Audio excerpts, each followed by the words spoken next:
ऐसे दिखाओ नीचे की तरफ। लेफ्ट हैंड में एक पेन पकड़ो, कोई भी पेन, एक ही पेन है तो उसी को पकड़ लो। उसका जो टिप है वो एरो हेड है, वहां से करंट निकल रहा है, अंदर की तरफ जा रहा है। ये भी वही चीज करेंगे, क्रॉस बनेगा ना करंट का, तो जब करंट का क्रॉस बनेगा, जब करंट का क्रॉस बनेगा, क्रॉस फॉर क्लॉकवाइज, याद करो, cross for clockwise, cross for clockwise. जब क्रॉस बनेगा तो फील्ड के सर्कल्स कैसे चक्कर काटेंगे, क्लॉकवाइज, ऐसे क्लॉकवाइज चक्कर काटेंगे, क्लॉकवाइज क्लॉकवाइज। अब ना ये याद ही कर लो, करने की जरूरत ही नहीं एग्जाम में, सीधा क्लॉकवाइज चक्कर काटेंगे। जब भी करंट को क्रॉस से दिखाएंगे, ये डायग्राम बहुत इंपॉर्टेंट है, जब भी करंट को क्रॉस से दिखाएंगे फील्ड क्लॉकवाइज चक्कर लगाएगा, जब भी करंट को क्रॉस से दिखाएंगे फील्ड क्लॉकवाइज सर्कल्स में घूमेगा। जब भी किसी करंट कैरिंग वायर का करंट क्रॉस से दिखेगा तुम्हें, तो फील्ड के सर्कल्स को क्लॉकवाइज चक्कर कटवा देना। 4 बार बोला है, 5वीं बार। जब भी किसी क्वेश्चन में करंट का क्रॉस दिखेगा तो उसके चारों तरफ फील्ड को कैसे स्विंग करवाएंगे, उसके चारों तरफ फील्ड को ऐसे क्लॉकवाइज में चक्कर में घुमाएंगे, क्लॉकवाइज चक्कर में। मैग्नेटिक फील्ड लाइंस करंट के चारों तरफ सर्कल्स में घूमती हैं, मैग्नेटिक फील्ड लाइंस करंट के चारों तरफ सर्कल्स में घूमती हैं। और ये इलेक्ट्रोस्टैटिक्स की तरह है कि टेंजेंट डाल दिया तो बी वेक्टर आ जाएगा, टेंजेंट ड्रॉ कर दिया तो बी वेक्टर आ जाएगा। तो अब कोई अगर मुझे बोले, ठीक है, अब मैं इसके ऊपर ड्रॉ कर देता हूँ, मैग्नेटिक फील्ड के एरोज अभी ड्रॉ नहीं किए हुए थे क्योंकि तुम्हें टाइम देना था, चांस देना था इमेजिन करने का। ऐसे बना दो, जो भी जिसको भी लग रहा हो ये बहुत आसान है तो वो आसान हो, लेकिन परेशान ना हो, आसान सोच के मजा ले, उसका मजा ले। चीजों का टेस्ट पता होता है फिर भी दोबारा खाते हो ना मजा लेने के लिए। मैं तो, मुझे तो मजा आ रहा है, 40वीं बार 40 साल में पता नहीं कितनी बार पढ़ा चुका हूँ इसको। तो क्लॉकवाइज ऐसे मैग्नेटिक फील्ड से, किसी ने बोला कि पॉइंट पी पर मैग्नेटिक फील्ड, पॉइंट ए पर मैग्नेटिक फील्ड बनाओ, ये बोला किसी ने। कैसे बनाओगे पॉइंट ए पर मैग्नेटिक फील्ड, टेंजेंट डाल दोगे, बस मैग्नेटिक फील्ड बन जाएगा पॉइंट ए पर, टेंजेंट डाल दिया फील्ड लाइन पर। इसका मतलब ये भी हुआ कि अगर मैं वायर जो कि सेंटर पर है इन सब सर्कल्स के, इन सब सर्कल्स का सेंटर कहाँ होता है, वायर पर, वायर यहाँ सेंटर है इन सब सर्कल्स का, वायर पर। तो इसका मतलब मैं ये भी कर सकता था कि वायर से, जहां वायर एज ए पॉइंट दिखाई हुई है, वहां से एक रेडियस वेक्टर ए तक लेके आता, ध्यान से देखना इसको, और उसके परपेंडिकुलर ड्रॉ कर देता मैग्नेटिक फील्ड को। ये भी तो कर सकता था मैं। तो लॉन्ग रन में ये तरीका होगा मैग्नेटिक फील्ड के एरो को प्लॉट करने का, कि वायर जब एक पॉइंट की तरह दिखाई देगी, क्रॉस या डॉट से उसका करंट दिखाई दे रहा होगा, तो उस वायर से एक रेडियस वेक्टर लेके आओ पॉइंट ए तक, और उस पर उसका नॉर्मल ड्रॉ कर दो। किस तरह से ड्रॉ करोगे बी को, इस तरह ड्रॉ करोगे कि वो क्लॉकवाइज चक्कर लगाए, क्योंकि करंट क्रॉस के फॉर्म में था। अगर करंट क्रॉस के फॉर्म में था तो मैग्नेटिक फील्ड का एरो कैसे चक्कर लगाएगा, क्लॉकवाइज चक्कर लगाएगा, क्लॉकवाइज चक्कर। अब इस तरह से ही सोच के बताओ कि पॉइंट पी जो नीचे बना हुआ है, यहाँ एक पॉइंट पी नीचे दिखाई दे रहा होगा, इस पॉइंट पी पर मैं तुम्हें 5 सेकंड दे रहा हूँ, फील्ड का एरो विजुलाइज करो। पहले एक रेडियस वेक्टर लेके जाओ वायर से यहाँ तक, वायर से यहाँ तक एक रेडियस वेक्टर लेके जाओ ऐसे, इस रेडियस वेक्टर से, इस रेडियस वेक्टर का नॉर्मल ड्रॉ करो, इसके एरो हेड पर परपेंडिकुलर ड्रॉ करो। वो परपेंडिकुलर दो तरह से घूम सकता है वायर के राउंड, क्लॉकवाइज और एंटी क्लॉकवाइज।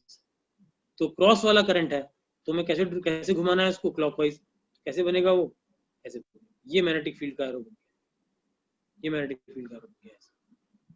ठीक, करें, कैसे करेंगे, किस पॉइंट पर फील्ड, सर्कुलर फील्ड लाइन नहीं बनाएंगे, ऐसे नहीं करेंगे, सर्कुलर फील्ड लाइन बनाई फिर टेंजेंट डाला, सर्कुलर फील्ड लाइन बना के टेंजेंट डाला, ये नहीं करेंगे। क्या करेंगे, वायर से उस पॉइंट तक। देखो बीच में कभी कभी ना कोई चीज स्किप हो जाती है, नहीं समझ में आती है क्लास में, तो क्या होता है, कई लोग ना एकदम पैनिक हो जाते हैं, अरे अरे अभी जो भैया ने बोला समझ नहीं आया, ये क्या हो गया सर, आगे का समझ नहीं आएगा, अभी सब बोला समझ नहीं आएगा।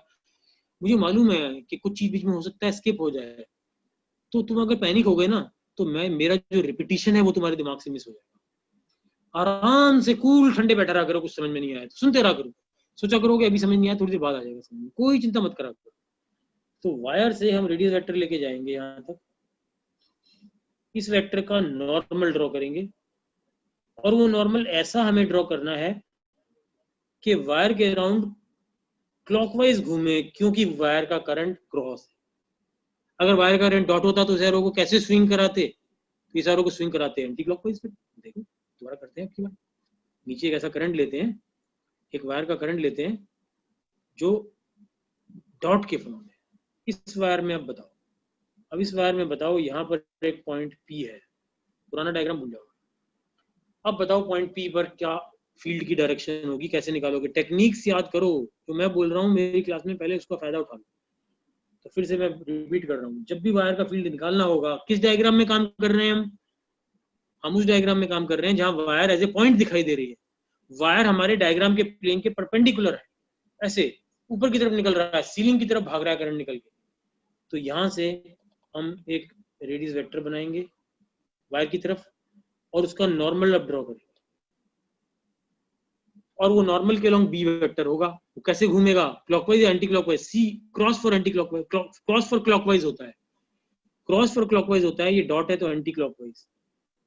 ये ऐसे घूमेगा मैग्नेटिक फील्ड का एरो। जब इसकी प्रैक्टिस हो जाएगी, मैं क्लास में ही करा रहा हूँ प्रैक्टिस, तो ये इंस्टेंटेनियसली तुम बना दोगे, एकदम बना दोगे। चलो, यहाँ किसी ने बोला पॉइंट क्यू है, फील्ड बताओ जल्दी से। रेडियस वेक्टर गया, हमें घुमाना है एंटी क्लॉकवाइज, बस बन गया। एंटी क्लॉकवाइज घुमाना, ऐसे घुमाना है एंटी क्लॉकवाइज। फिर से एंटी क्लॉकवाइज घुमा देना है। कैसे? यहाँ पॉइंट पी था, यहाँ फील्ड निकालना था, तो क्या किया? डॉटेड लाइन से पहले विजुलाइज किया आर वेक्टर, इसके अराउंड, क्योंकि डॉट वाला करंट है तो एंटी क्लॉकवाइज घुमाना है, तो ऐसे एरो बनाएंगे, 90 डिग्री पर बनाएंगे एरो, ऐसे घूमेगा। अगर फील्ड लाइन ड्रॉ करनी होती तो यहाँ से ये वाला सर्कल ड्रॉ, ऐसे सर्कल ड्रॉ। सर्कल वर्कल ड्रॉ करने की जरूरत नहीं है बार बार, सिंपली फिर से करो। चलो चलो, यहाँ बताओ, यहाँ क्या फील्ड होगा? करो कॉपी में अपनी। कैसे करोगे? पहले यहाँ से एक रेडियस वेक्टर इमेजिन करोगे, सीधा आर वेक्टर लेके जाओगे, ऐसे। क्या इसके परपेंडिकुलर एरो बनाओगे? कैसे घूमेगा वो arrow? Anti clockwise. Anti clockwise direction में एरो घूमने की कोशिश करेगा, ऐसे बनाना है। ये बन गया 90 डिग्री पर, ऐसे बनेगा। इस तरह से बहुत जल्दी मैग्नेटिक फील्ड के एरोस बन जाएंगे। चलो फिर करो प्रैक्टिस। यहाँ बताओ, पॉइंट एम ऊपर है, मैं वेट कर रहा हूँ, बनाओ इसका एरो। दो पार्ट में करना, पहले एक रेडियस वेक्टर ले जाना पॉइंट एम तक, पॉइंट एम तक एक रेडियस वेक्टर ले जाओ पहले, डॉटेड डॉटेड डॉटेड, जैसे बना रहा हूँ वैसे ही। इसके परपेंडिकुलर बनना है। इसके परपेंडिकुलर दो चीजें हो सकती हैं, या तो ऐसे हो सकता है इसके परपेंडिकुलर, या ऐसे हो सकता है। दो परपेंडिकुलर डायरेक्शन हो सकती हैं, कौन सा लोगे? डॉट है तो एंटी क्लॉकवाइज घूमने वाला लेंगे, अगर डॉट है तो एंटी क्लॉकवाइज घूमने वाला लेंगे, तो ऐसे बनेगा। एंटी क्लॉकवाइज घूम रहा है, स्विंग करा के देखो, सारे एरोज को देखो, अब घूम रहे हैं ना एंटी क्लॉकवाइज करंट के अराउंड, करंट के अराउंड ऐसे होता है। मैग्नीट्यूड तो mu naught I by 2 pi r है। मैग्नीट्यूड मैग्नीट्यूड में क्या दिक्कत है? Mu naught I by 2 pi r. अब करते हैं एग्जांपल, आज की क्लास का पहला एग्जांपल, ठीक है? नोट करो उसको, इलस्ट्रेशन 3 है मॉड्यूल में, लेकिन फिर भी नोट कर लो। Two long wires carrying equal and opposite currents I are placed normal to the xy plane and passing through the points P and Q.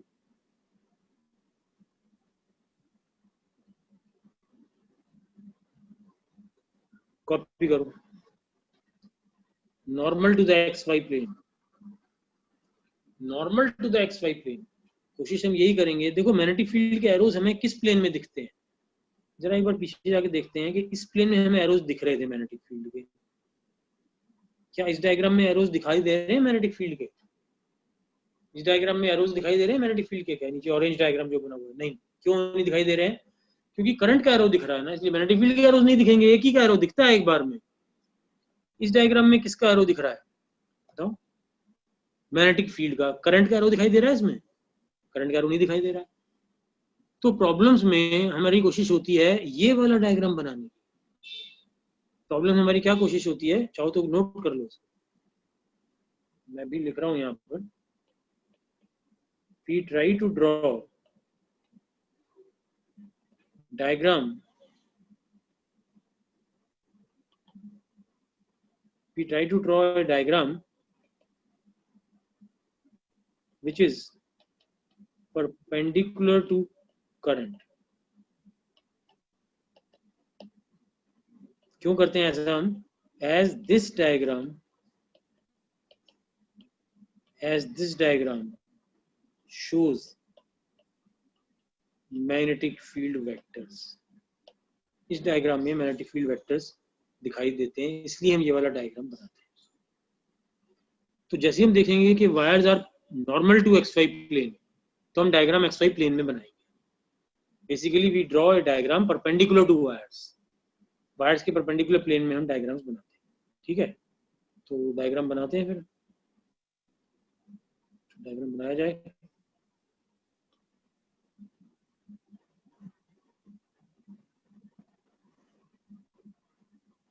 ये एक्स एक्सिस है, ये वाई एक्सिस है। ठीक है, ये एक्स एक्सिस बनाया, एक वाई एक्सिस बनाया। अब इस डायग्राम में करंट कैरिंग वायर्स को ड्रॉ कर सकते हो क्या? करंट कैरिंग वायर्स का करंट का एरो तो नहीं दिखेगा इसमें, क्योंकि करंट कैरिंग वायर्स कहाँ हैं? इस प्लेन के परपेंडिकुलर है। इसका मतलब कौन से एक्सिस के पैरेलल है वायर्स? वायर्स कौन से एक्सिस के पैरेलल है बताओ? वायर्स कौन से एक्सिस के पैरेलल है? Wires are parallel to Z axis. Equal and opposite current है।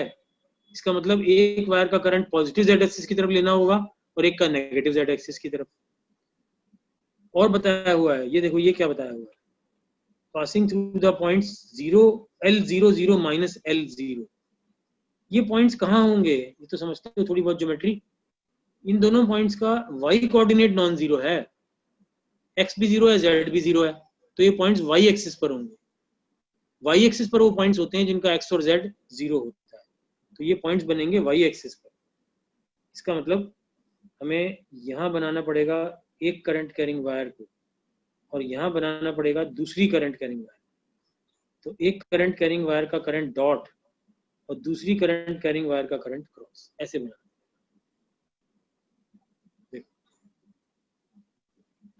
एक करंट कैरिंग वायर का करंट डॉट के फॉर्म में, एक का क्रॉस के फॉर्म में। ठीक से बनाता हूँ और क्लियर बनाता हूँ।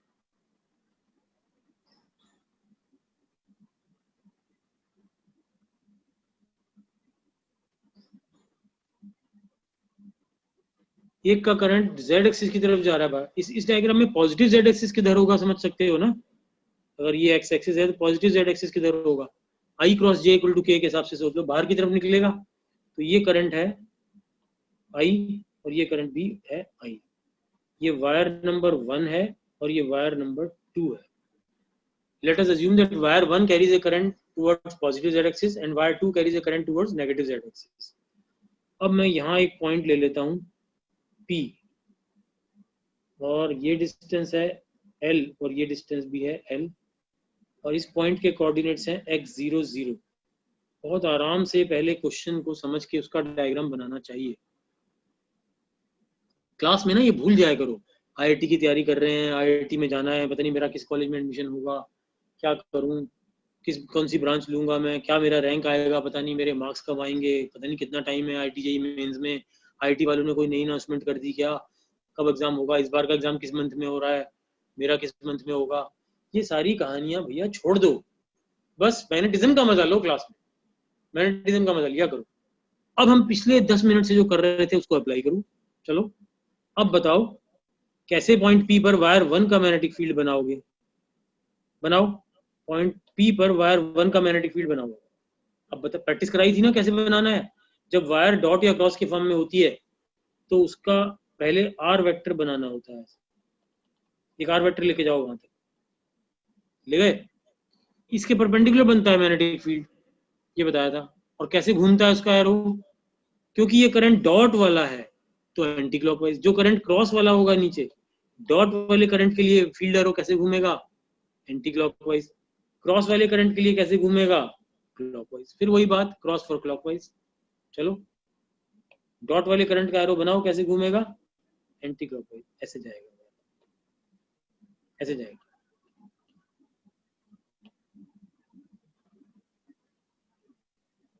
ऐसे जाएगा। और बड़ा बनाते हैं,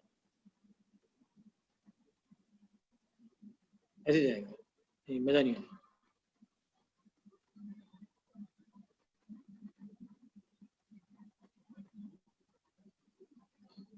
एक बच्चे ने बोला कि शामन भैया ऐसा लगता है खुद को ही पढ़ाते रहते हैं। हाँ तो ठीक बोला, अरे भाई बिल्कुल ठीक बोला, मैं खुद को ही पढ़ाता हूँ और अपने लिए ही पढ़ाता हूँ, मैं अपने मजे के लिए पढ़ाता हूँ, खुद मजा लेता हूँ पढ़ाने का, अपने से बातें करता हूँ पढ़ाते पढ़ाते। वो बेचारे ने गलत नहीं बोला, मैं खुद को पढ़ाता हूँ, मैं खुद को पढ़ाऊंगा तभी सबसे अच्छा पढ़ाऊंगा, क्योंकि खुद को पढ़ाऊंगा तो खुद के मजे के लिए पढ़ाऊंगा ना, मुझे समझ में आना चाहिए। खुद को पढ़ाऊंगा तो आदमी अपने लिए सबसे अच्छा काम करेगा ना, सेल्फिश ही होता है आदमी तो मैं खुद को पढ़ाता हूँ, एक टीचर को खुद को ही पढ़ाना चाहिए। कमाल की जजमेंट थी उस बच्चे की कि शामन भैया खुद को पढ़ाते हैं ऐसा लगता है। ठीक है, तो ये मैग्नेटिक फील्ड हुआ वायर 1 का, इसको मैं लिख रहा हूँ B1 लिख रहा हूँ इसको मैं,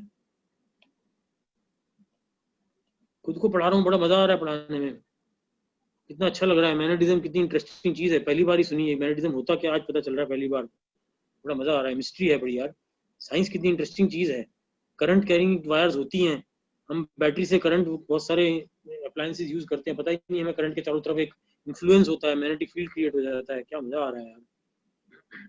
अब B2 बनाओ यार अपने आप, टेक्निक मत बदलना, तुम्हारा एम एरो बनाने का नहीं होना चाहिए, तुम्हारा एम ठीक टेक्निक को यूज करने का, ठीक टेक्निक को यूज करने का एम बनाओ। कैसे बना रहे थे हम, वायर से, जो वायर डॉट और क्रॉस के फॉर्म में होती है, वहां से एक एरो लेके जाते हैं, वेक्टर आर लेके जाते हैं, उसके परपेंडिकुलर हमारा बी का एरो बनता है। बनाओ उसका नॉर्मल, कैसे बनाओगे, कैसे घूमेगा वो नॉर्मल, क्लॉकवाइज या एंटी क्लॉकवाइज वायर के अराउंड। देखो पिछले केस में ये एरो वायर के अराउंड कैसे घूम रहा था बताओ, एंटी क्लॉकवाइज घूम रहा था वायर के अराउंड। अगर इस एरो को वायर के अराउंड घुमाऊंगा तो एंटी क्लॉकवाइज ही तो घूमेगा, सर्कल में घुमाना जरूरी नहीं होता, एलिप्टिकल पाथ में घुमा सकते। अब की बार बताओ एरो कैसे घूमेगा, क्रॉस वाला करंट है, क्रॉस वाला करंट है, क्रॉस मींस क्लॉकवाइज, तो क्लॉकवाइज घुमाएंगे इस एरो को, कैसे घूमेगा क्लॉकवाइज, ऐसे घूमेगा, ऐसे एलिप्टिकल पाथ में, ऐसे घूमेगा क्लॉकवाइज, तो ऐसे घूमेगा। तो क्लॉकवाइज घुमाने का क्या मतलब हुआ कि एरो को ऐसे बनाया जाएगा, ऐसे बनाया जाएगा, ऐसे बनाया,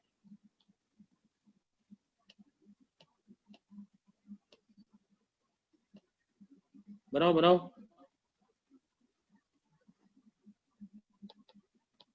ऐसे, ये B2 हो।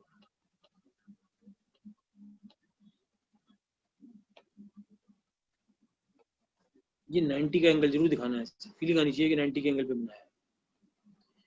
ये मैग्नेटिक फील्ड बनेंगे और दोनों मैग्नेटिक फील्ड की वैल्यू ये सबको पता है, ये वैल्यू होगी mu naught I upon 2 pi small r. और इस स्मॉल आर को, ये सब तो देखो कैलकुलेशंस होती हैं, ये तो मुझे करानी ही नहीं है, तुम इतने एक्सपर्ट हो मैथमेटिक्स में, ये सब तुम कर ही लोगे।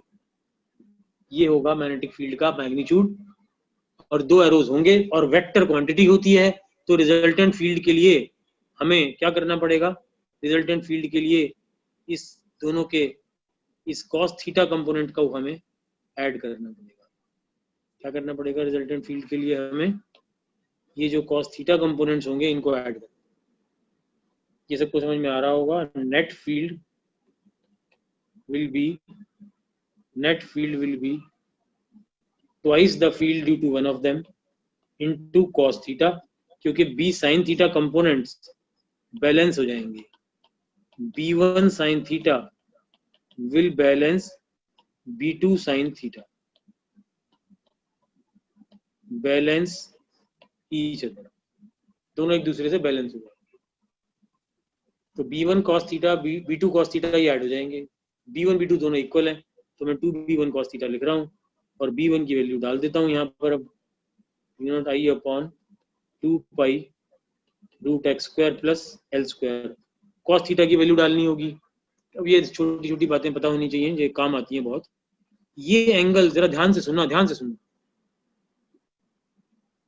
बी वेक्टर का हॉरिजॉन्टल से एंगल थीटा है, तो बी के नॉर्मल का, देखो बी वेक्टर का बी वेक्टर का हॉरिजॉन्टल से एंगल थीटा है, ठीक है, तो बी के नॉर्मल का वर्टिकल से एंगल थीटा। क्या थ्योरम लगाया है अभी? थ्योरम ये लगाया है कि वेक्टर बी का अगर हॉरिजॉन्टल से थीटा है तो बी के नॉर्मल का वर्टिकल से थीटा होगा। ये बड़ा इंपॉर्टेंट ज्योमेट्रिकल थ्योरम है, नहीं यूज किया तो कभी करा करो उसको। When a vector makes an angle theta with horizontal, its normal will make theta with vertical. When one vector makes an angle theta with horizontal, its normal will make angle theta with vertical. When B makes theta with horizontal, its normal, इसके perpendicular जो r vector था, its normal will make angle theta with vertical. Idea होगा बहुत लोगों को इस बात का, ठीक है। तो इसका आंसर अपन कर सकते हैं, cos थीटा की वैल्यू अब इस ट्राइंगल से आ जाएगी, इस ट्राइंगल से cos थीटा की वैल्यू इस ट्राइंगल से देखेंगे, बेस अपॉन हाइपोटेन्यूज होती है, तो ये हमारा आंसर है।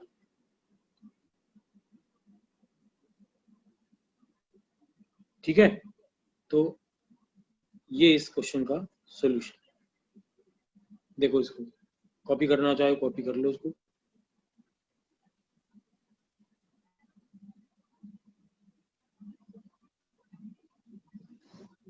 ये क्वेश्चन है और ये सॉल्यूशन, छोटा सा सॉल्यूशन होता है, सॉल्यूशन बड़े नहीं होते हैं, छोटे सॉल्यूशन बहुत छोटे से होते हैं। डायग्राम बनाना असली रोल होता है।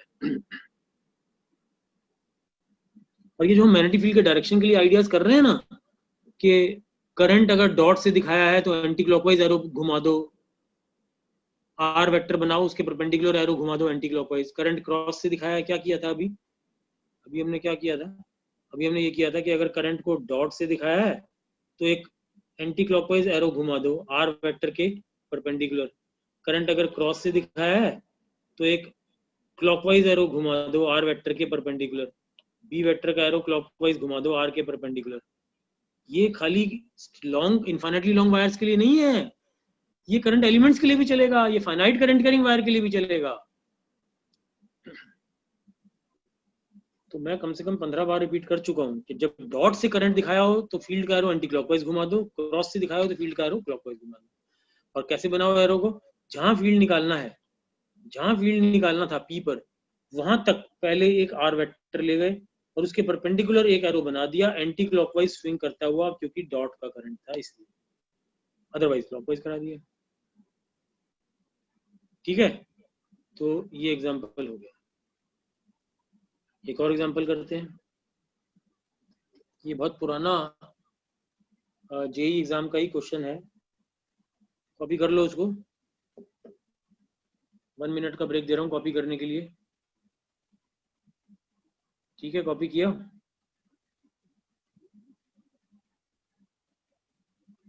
अभी थोड़ी देर में हम ब्रेक लेंगे, अभी थकना मत।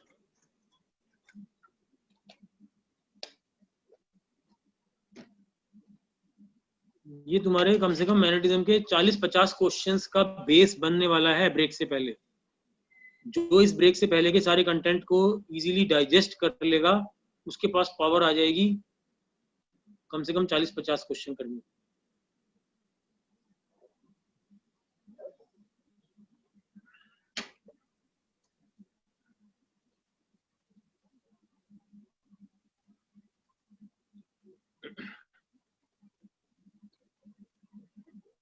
ठीक है, देखा क्वेश्चन क्या है, समझने की कोशिश की, क्वेश्चन को समझने की एबिलिटी, क्वेश्चन को कम टाइम में पेशेंटली विद ए काम माइंड समझने की एबिलिटी, इससे बड़ा कोई एसेट नहीं है एग्जाम में स्कोर करने के लिए। सुना मैंने क्या बोला अभी?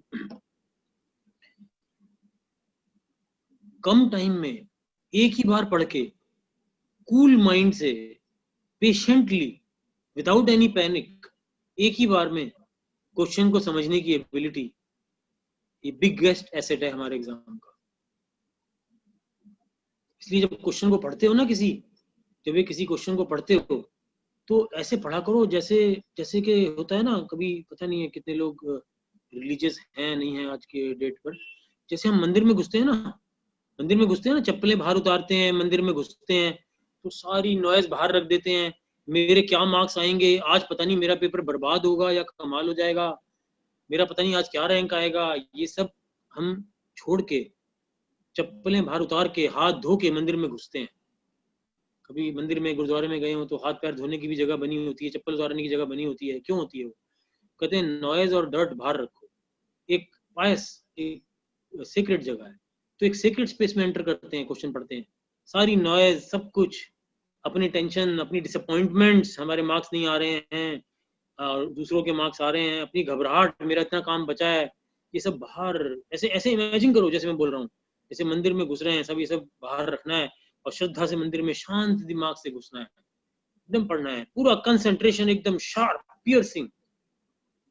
Pair of stationary and infinitely long bent wires, infinitely long wires को मोड़ दिया है, दो सेमी इनफाइनाइट हो गई हैं, दो सेमी इनफाइनाइट बना दिए हैं इसको मोड़ के। बड़ा मजा आ रहा है, मजा लो, हमें नहीं मतलब क्वेश्चन सॉल्व होगा या नहीं होगा, क्या होगा, हमें कोई मतलब नहीं, हम तो मजे के लिए कर रहे हैं। Are placed in xy plane as shown. The wires carry current 10 ampere, चलो ठीक है, ये तो वैल्यू है 10 एम्पियर। पढ़ते पढ़ते जैसे ही दिखा, एग्जाम में कर रहे हैं तो ऐसे जल्दी से I = 10 एकदम कहीं लिख दिया, ठीक है। एग्जाम में जल्दी जल्दी लिखते हैं ना, इसलिए जल्दी जल्दी लिखा है, फिर कहेंगे कि ये लोग साफ नहीं लिख रहे हैं। 10 एम्पियर, ठीक है, ये क्लीन है, नीट है। Wires carry current 10 ampere each. The segments L and M are along x-axis.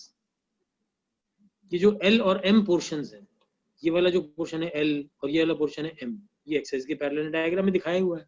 तो पता है एग्जाम में क्या करते हैं वो सब कुछ डायग्राम में दिखाया ही होता है, बड़ा ऑब्वियस होता है, उसको खोल खोल के लिखते हैं, वो ज्यादा सेंटेंसेस बना देते हैं एग्जाम में, ताकि उन सेंटेंसेस को पढ़ते पढ़ते तुम नर्वस होने लग जाओ। The segments G and Q are parallel to y axis, वो दिखाई दे रहा है, और ये 0.02 है, ये इंफॉर्मेशन है। OS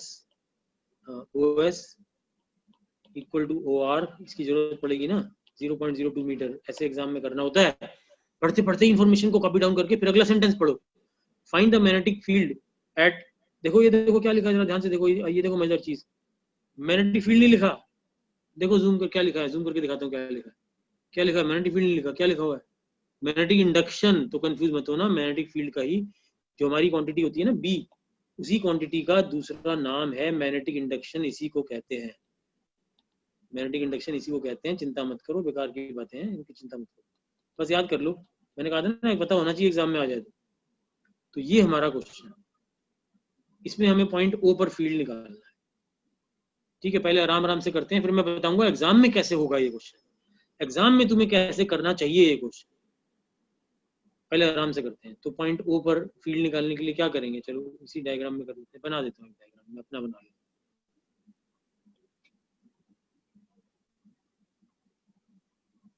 ऐसे एक वायर आती है,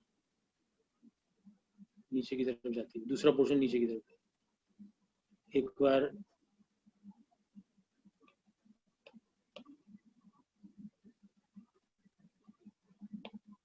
ठीक है, दूसरी वायर इधर से आती है, ऐसे जाता है इसको, ठीक है। तो यहाँ हमें फील्ड निकालना है पॉइंट O पर, ये करंट है ऐसे, एक करंट इधर जा रहा है आई, एक इधर से आ रहा है, इधर से, ठीक है, हाँ ठीक है। तो पॉइंट O पर निकालना है, तो पहली बात सबसे पहले जो हम नोट करेंगे वो ये कि 4 पार्ट में क्वेश्चन को करा जाएगा, 4 पोर्शन है ना। ये वाली वायर देखो कोलिनियर है O से, इसका फील्ड 0, ये वाली वायर जो है ये कोलिनियर है O से, इसलिए मैंने कहा था याद ही कर लिया करो, इन दोनों का फील्ड 0, तो हमें ये सेमी इनफाइनाइट वायर है, इसका निकालना है। ये करंट का एरो O के अराउंड चक्कर कटवाओ, कैसे चक्कर काटेगा O के अराउंड करंट का एरो, क्लॉकवाइज या एंटी क्लॉकवाइज, चलो करंट का एरो O के अराउंड कैसे घूमेगा, एंटी क्लॉकवाइज, तो इसका फील्ड कैसे होगा, डॉट, इसका फील्ड कैसे होगा, डॉट के फॉर्म में, ठीक है, बना दिया, एक वायर का फील्ड आ गया डॉट के फॉर्म में, ठीक है। ये वायर 1 कर देते हैं, ये B1 आ गया डॉट के फॉर्म में, ये बना दिया। मैग्नीट्यूड भी लिख देते हैं, क्या होता है सेमी इनफाइनाइट वायर का, याद किया था, mu naught I bye 4πr होता है, ये डिस्टेंस को r ले लेते हैं, ये r ही था। दूसरी वायर, इसका एरो घुमाओ जरा, B के O के अबाउट, इस करंट के एरो को O के अबाउट स्विंग कराओ ऐसे, राइट हैंड के पेन को मत छूना, राइट हैंड रूल वाली शेप मत बनाना, सिर्फ ऐसे स्विंग इमेजिन करो। टॉर्क के बारे में याद करो, टॉर्क जैसे देखते थे, फोर्स के एरो को घुमाते थे, अगर ये फोर्स है और टॉर्क पूछ रहे हैं O के अबाउट, तो कैसे होगा, एंटी क्लॉकवाइज ना, ये भी एंटी क्लॉकवाइज, तो एंटी क्लॉकवाइज का मतलब क्या होता है, डॉट, तो B2 भी डॉट के फॉर्म में आया, और मैग्नीट्यूड तो उसका भी सेम ही हुआ, करंट भी सेम है, सब कुछ सेम है, तो ये तो दोनों का डॉट आ गया, दोनों के एरोज एंटी क्लॉकवाइज फ्लो कर रहे हैं, इसका भी एंटी क्लॉकवाइज, इस वायर का भी एंटी क्लॉकवाइज, दोनों का फील्ड ऐड हो गया, तो पॉइंट O पर हमारा नेट फील्ड आ गया। फिर तो एक पोर्शन का 0, दूसरे पोर्शन का 0, और ये दो पोर्शंस का म्यू टाइप है 4 पाई r, तो ये हमारा टोटल फील्ड यहाँ पर ये आंसर आ गया। फाइनली ये म्यू टाइप है 2 पाई r, यही आंसर। तो इतना सिंपल क्वेश्चन है, आईटी में तो सिंपल क्वेश्चन आते हैं, तुम देखो, लेकिन करने में स्पीड होनी चाहिए, करने में कॉन्फिडेंस होनी चाहिए, सारी चीजें कंट्रोल में फील होनी चाहिए। ठीक है, दो करंट कोलिनियर थे, ये वाला करंट एमिंग कोलिनियर था, ये वाला करंट O से कोलिनियर था, तो ये दोनों तो O पर कोई फील्ड क्रिएट कर नहीं सकते थे, ये दोनों तो इस पॉइंट O पर फील्ड क्रिएट कर नहीं सकते थे, तो हमने देखा फिर ये वाला करंट लिया जाए, ये वाला करंट एंटी क्लॉकवाइज घूम रहा था, इसके फील्ड का एक्सप्रेशन लिख दिया, ये वाला करंट वो भी एंटी क्लॉकवाइज घूम रहा था, O के अराउंड सर्कल में घुमाना है, क्लोज पाथ में, दोनों का ऐड कर दिया, डबल कर दिया, ये काम खत्म हो गया। ठीक है, देखो अच्छा समझ में आया होगा, क्वेश्चन तो जल्दी जल्दी हो जाएंगे, 40-40 सेकंड में हो जाएंगे, क्वेश्चनों की चिंता मत किया करो, बाद में आता है वो, पहले समझने की चिंता किया करो। ठीक है, अपने आप करना है इसको करते हैं। फाइनाइट वायर पर बेस्ड आ गया, एक स्क्वायर लूप का एक पोर्शन, स्क्वायर लूप का एक कॉर्नर दबा के थोड़ा अंदर कर दिया है, पेंटागन बना दिया, इसको ड्रॉ कर लो जल्दी से कॉपी में इसको, मेरा तो ड्रॉ करा हुआ है ना, तो तुम ड्रॉ करो उसको जल्दी से, टाइम दे रहे हो तुम ड्रॉ करने की।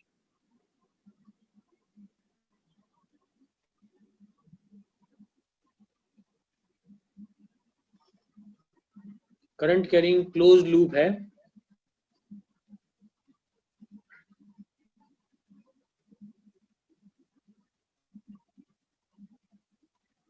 वही चीजें यूज होंगी, करंट के एरो को घुमाएंगे डी के अबाउट, डी पर निकालना ना फील्ड, क्योंकि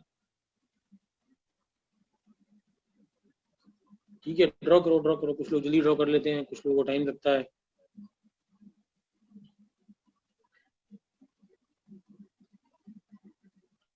करंट के एरोज बना लो, ए बी सी एफ ई, ये करंट का डायरेक्शन है, A B C F B,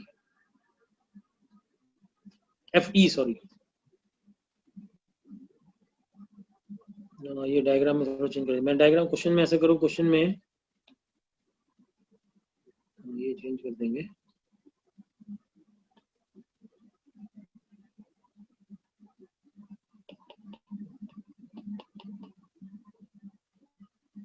ऐसे करंट फ्लो कर रहा है।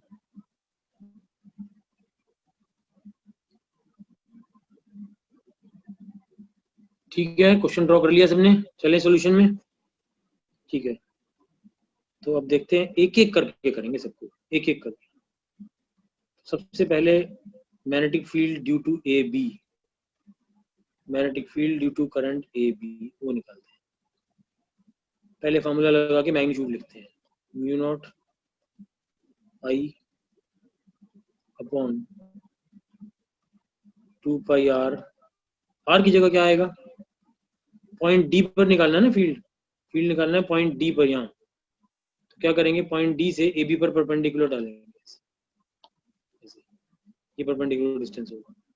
अगर कुछ लोगों को ऐसे आसान लगता है तो ऐसे कर सकते हैं कि एक अलग डायग्राम ही बना लें थोड़ी देर के लिए, लेकिन थोड़ा सा टाइम कम होता है, एग्जाम में तो ये सब एडवाइजेबल नहीं है, लेकिन शुरू है चैप्टर का, अभी आराम से करना चाहते हो तो ऐसे भी कर सकते हो कि ये पॉइंट डी है, ये डिस्टेंस है ए, मतलब एक डायग्राम में सिर्फ वायर ए बी को ही बनाया जाए और किसी को बनाया ही ना जाए, just to focus on that, सिर्फ ए बी को ही डायग्राम में बनाया जाए और दूसरी किसी वायर को बनाया ना जाए, ऐसे भी बना सकते हैं, ये भी वायर,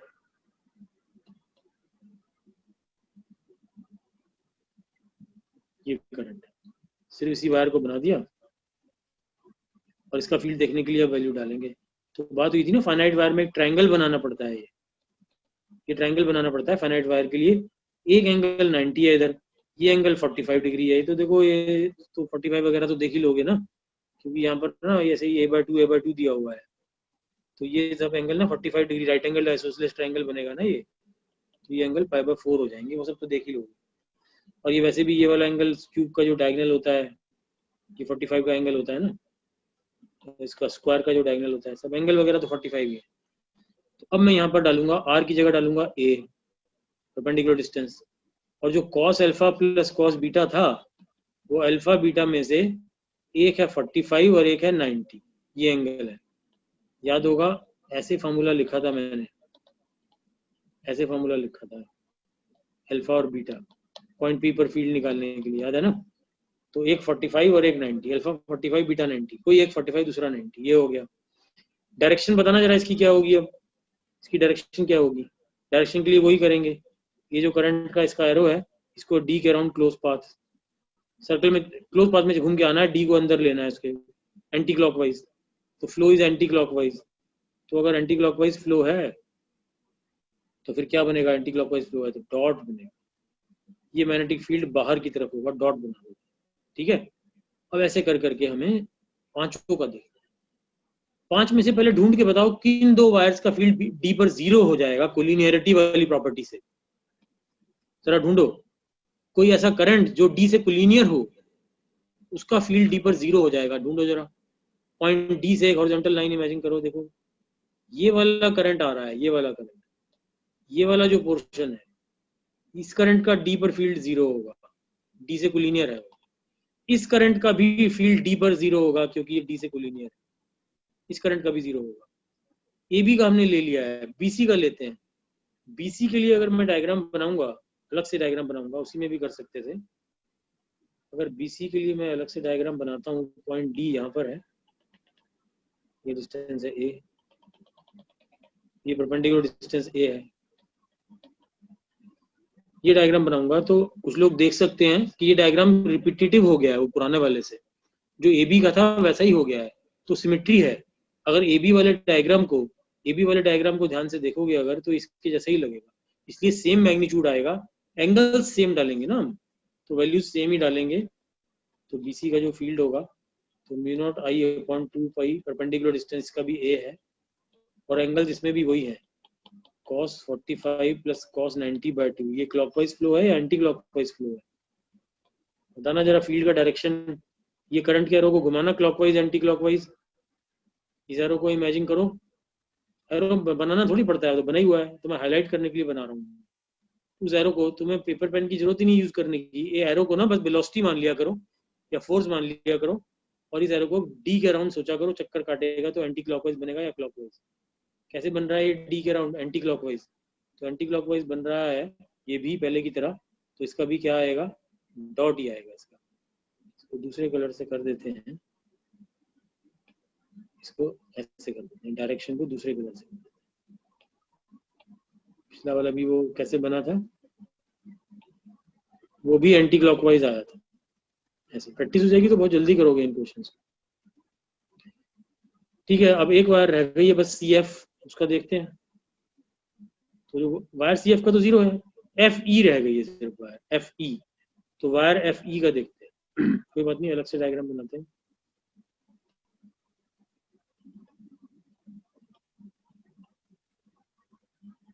ये वायर बनेगी ई एफ, और यहाँ पर पॉइंट डी है, ये डिस्टेंस a/2 है, ये डिस्टेंस भी a/2 है, ठीक है। ये दोनों डिस्टेंसेस हैं a/2। ये देखो, इसका फील्ड निकालना है पॉइंट डी पर। कैसे निकालेंगे पॉइंट डी पर इसका फील्ड, फॉर्मूला लिखेंगे। क्या निकाल रहे हैं, field due to wire E F μ0I/2π, perpendicular distance ढूंढा जाए, ठीक है। परपेंडिकुलर डालते हैं यहाँ से, ये परपेंडिकुलर डिस्टेंस होगा, अल्फा बीटा तो ये होंगे, याद आया ना, ये अल्फा बीटा होंगे। वायर के साथ जो एंगल्स बनते हैं इस ट्रायंगल में वो अल्फा बीटा होते हैं। वायर के एंड पॉइंट्स पर जो एंगल बनते हैं, सिंपल, वायर के एंड पॉइंट्स पर जो एंगल्स बनते हैं वो अल्फा बीटा होते हैं। तो वो दोनों इसमें पता चल रहा है कि 45 ही होंगे, वो तो ज्योमेट्रिकल से देख सकते हो, ज्योमेट्री से। ये परपेंडिकुलर डिस्टेंस कितना होगा, ये दोनों a/2 हैं, ये जो परपेंडिकुलर डिस्टेंस है r, ये कितना होगा, ये डिस्टेंस देख के बताओ कितना होगा। ये a/2 है, ये एंगल 45 है, तो a/2 को 1/√2 से मल्टीप्लाई करके आएगा। ये सब देख लेना, ज्योमेट्री है, देख लेना, ये सब मेरे ख्याल से कर लोगे तुम। ठीक है, तो यहाँ पर a/2√2 ये डिस्टेंस की जगह डाल दिया,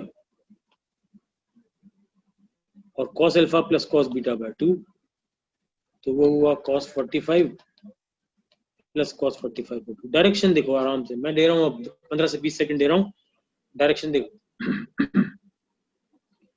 कैसे देखते हैं डायरेक्शन? करंट के एरो को, याद हुआ? करंट के एरो को जिस पॉइंट पर फील्ड निकालना है, कहाँ फील्ड निकालना है? डी पर। जिस पॉइंट पर फील्ड निकालना है, करंट के एरो को उसके अराउंड चक्कर कटवा के देखते हैं, चक्कर कटवा के इमेजिन करते हैं, देखते हैं कि चक्कर काटने वाली फ्लो क्या है, क्लॉकवाइज है या एंटी क्लॉकवाइज है, बताओ। ये क्लॉकवाइज है, तो क्लॉकवाइज है तो फिर इसका मतलब क्या हुआ? अगर ये क्लॉकवाइज है तो फिर ये तो क्रॉस हो गया, ये फील्ड अपोजिट आ गया उन दोनों में। अब देखा जाए, ये तीनों आ गए हमारे पास, ये तीनों फील्ड आ गए, तो दो डॉट्स हैं, एक क्रॉस है, उन दोनों को ऐड कर लेंगे और क्रॉस वाले को उसमें से सेपरेट कर देंगे। अगर क्रॉस वाला कम हुआ तो, ज्यादा हुआ तो क्रॉस वाले में से सेपरेट करेंगे। जरा कैलकुलेशन करके देखते हैं कौन सा ज्यादा है कौन सा कम है। ठीक है, तो ऊपर जो था उसमें cos 45 को 1/√2 डालेंगे तो ये 2√2 हो जाएगा, 4√2 हो जाएगा, वो मैंने देख लिया। ठीक है, तो वहां से लेके मैं ला रहा हूँ, देख लो। तो यहाँ पर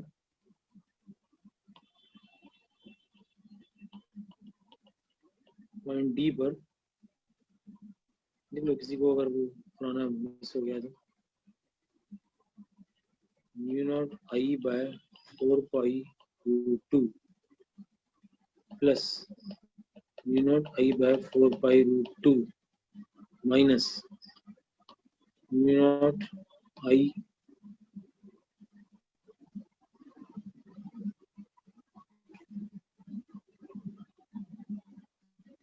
सिंप्लीफाई करके बताओ क्या बनेगा।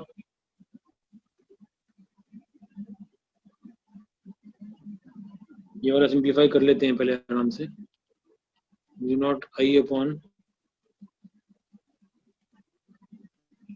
पाई, एक √2 था, इधर ऊपर ले गए उसको, ये दो 1/√2 होंगे तो वो √2 हो जाएगा,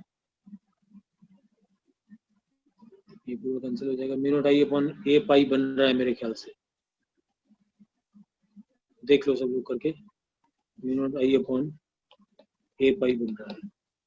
आगे देख, ये दोनों कैसे थे फील्ड्स, इनके ऊपर डायरेक्शन लिखो, डॉट्स बाहर आ रहे थे, ये वाला क्रॉस था। नेक्स्ट स्टेप में इसका डबल करेंगे तो μ0I/2π√2 माइनस μ0I/a पाई, ये डॉट और ये क्रॉस, तो ये तो क्रॉस वाला जो है वो ज्यादा है डॉट से। ठीक है, तो इसका क्या मतलब हुआ कि मैग्नेटिक फील्ड जो होगा वो μ0I/ एक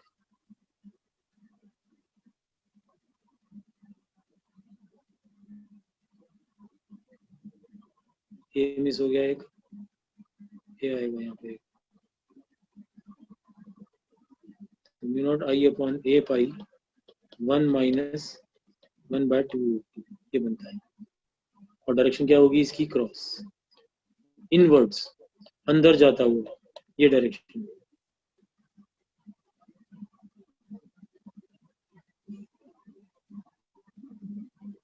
ठीक है, तो ये अपने आप करने वाली चीजें होती हैं कैलकुलेशन, तो कॉन्सेप्ट समझो, कैलकुलेशन अपने आप करने वाली चीजें होती हैं।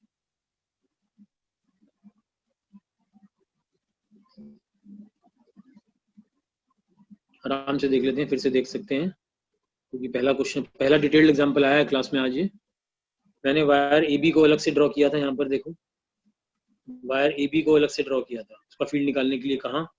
ये पॉइंट डी था ना, उस पॉइंट डी को यहाँ पर ड्रॉ किया अलग से ऐसे। तो जो फॉर्मूला था हमारा, फॉर्मूले में ये एंगल अल्फा बीटा होते थे वायर के एंड पॉइंट्स पर जो बनते थे। वायर के एंड पॉइंट्स ये है ना, यहाँ पर वायर के एंड पॉइंट्स पर जो एंगल बनेंगे वो अल्फा बीटा होंगे। सिंपल तरीका ये याद कर लो। अब पहले मैंने नहीं बताया था ये, angles at the end point of the wire are alpha beta. तो 45 और 90 है, तो तुम्हें 45 और 90 क्लियर हो गया होगा। और परपेंडिकुलर डिस्टेंस डालना होता है mu naught I by 2 pi r में। तो ये परपेंडिकुलर डिस्टेंस ए, ये वाला, ये परपेंडिकुलर डिस्टेंस यहाँ से देखो, ये परपेंडिकुलर डिस्टेंस था ना ए, वो डाल दिया। एक वायर का बन गया, दूसरे का सेम था तो निकालने की जरूरत भी नहीं थी क्योंकि सारी ज्योमेट्री सेम थी। सारा डायग्राम देखो ये सेम बन रहा था, ये वाला और ये वाला देखो सेम ज्योमेट्री है, बिल्कुल सेम ज्योमेट्री है। तो मैंने यहाँ निकाला हुआ है लेकिन ये सेम आ रहा है, ये सेम आ रहा है, सेम आ रहा है। और दोनों आउटवर्ड भी आ रहे हैं। कैसे निकाला था वो? करंट की डायरेक्शन से ऐसे घूम रहा है। वो देखो ओरली यहाँ पर देख सकते थे, यहाँ पर इकट्ठा ही देख सकते थे। ये जो करंट है ये डी के अराउंड एंटी क्लॉकवाइज घूमेगा। ये वाला जो करंट है ये डी के अराउंड ये भी एंटी क्लॉकवाइज ही घूमेगा, ठीक है। ये वाला जो करंट है ये डी के अराउंड क्लॉकवाइज घूमेगा।